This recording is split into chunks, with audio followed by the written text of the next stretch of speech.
സംസ്ഥാനം മാലിന്യമുക്തമാകുന്നതിന്റെ മുന്നോടിയായി ഏറ്റവും പ്രധാനപ്പെട്ടത് ജനങ്ങളുടെ മനോഭാവത്തിൽ ഉണ്ടാകേണ്ട മാറ്റമാണെന്ന് ജില്ലാ പഞ്ചായത്ത് പ്രസിഡന്റ് ഷീജ ശശി മാലിന്യമുക്ത നവകേരളവുമായി ബന്ധപ്പെട്ട് നടത്തിയ മാധ്യമ ശില്പശാല ഉദ്ഘാടനം ചെയ്ത് സംസാരിക്കുകയായിരുന്നു അവർ. മാലിന്യമുക്ത നവകേരളം ക്യാമ്പയിനുമായി ബന്ധപ്പെട്ട് മാധ്യമപ്രവർത്തകർക്കായി മാധ്യമ ശില്പശാല സംഘടിപ്പിച്ചു. കോഴിക്കോട് പ്രസ് ക്ലബ് കോൺഫറൻസ് ഹാളിൽ നടന്ന ശില്പശാല ജില്ലാ പഞ്ചായത്ത് പ്രസിഡന്റ് ഷീജ ശശി ഉദ്ഘാടനം ചെയ്തു. മാലിന്യമുക്തം നവകേരളം വൃത്തി 2025 സാനിറ്റേഷൻ കോൺക്ലേവുമായി ബന്ധപ്പെട്ട് ശുചിത്വ മിഷനും കേരള പത്രപ്രവർത്തക യൂണിയനും സംയുക്തമായാണ് ശില്പശാല സംഘടിപ്പിച്ചത്. സംസ്ഥാനം മാലിന്യമുക്തമാക്കുന്നതിന്റെ മുന്നോടിയായി ഏറ്റവും പ്രധാനം ജനങ്ങളുടെ മനോഭാവ മാറ്റത്തിൽ ഉണ്ടാകേണ്ട മാറ്റമാണ്. ജനങ്ങളുടെ മനോഭാവം മാറ്റുന്നതിൽ മാധ്യമപ്രവർത്തകരുടെ പങ്ക് പ്രശംസനീയമാണെന്ന് ജില്ലാ പഞ്ചായത്ത് പ്രസിഡന്റ് പറഞ്ഞു.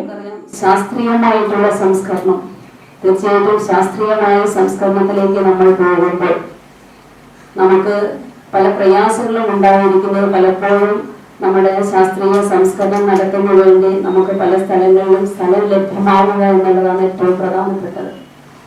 ആ സ്ഥലം ലഭ്യമാക്കുന്ന സമയത്ത് നമുക്കുണ്ടാകുന്ന ഒരു പ്രയാസം എന്ന് പറയുന്നത് ഇത് എവിടെയെങ്കിലും വന്ന് സംസ്കരിച്ചല്ലേ നമുക്ക് പറ്റുകയുള്ളൂ. പക്ഷേ ഇത് സ്ഥലം ലഭ്യമായി നമ്മൾ ഏതെങ്കിലും പഞ്ചായത്തുകളോ ഏതെങ്കിലും മുനിസിപ്പാലിറ്റികളോ കോർപ്പറേഷനോ എവിടെയാവട്ടെ അവിടേക്ക് നമ്മൾ പോകുന്ന സമയത്ത് അവിടെ ജനങ്ങളുടെ പ്രതിഷേധം ഉണ്ടാവുന്നു എന്നുള്ളതാണ് നമുക്ക് ഏറ്റവും പ്രയാസകരമായിട്ട് അനുഭവപ്പെട്ടിട്ടുള്ളത്.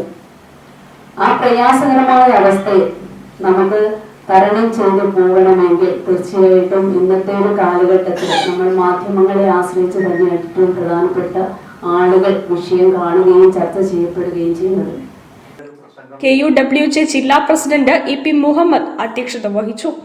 KUWJ ജില്ലാ സെക്രട്ടറി PK സജിത്ത്, ജില്ലാ ശുചിത്വ മിഷൻ കോർഡിനേറ്റർ M ഗൗതമൻ, മാലിന്യമുക്തം നവകേരളം ക്യാമ്പയിൻ കോർഡിനേറ്റർ മണലിൽ മോഹനൻ, KSWMP ജില്ലാ coordinator Vignesh, clean Kerala company ജില്ലാ മാനേജർ സുരേഷ് കുമാർ, ശുചിത്വ മിഷൻ ഉദ്യോഗസ്ഥരായ CK Sarith, KP Radhakrishnan, O Jyothish തുടങ്ങിയവർ സംസാരിച്ചു.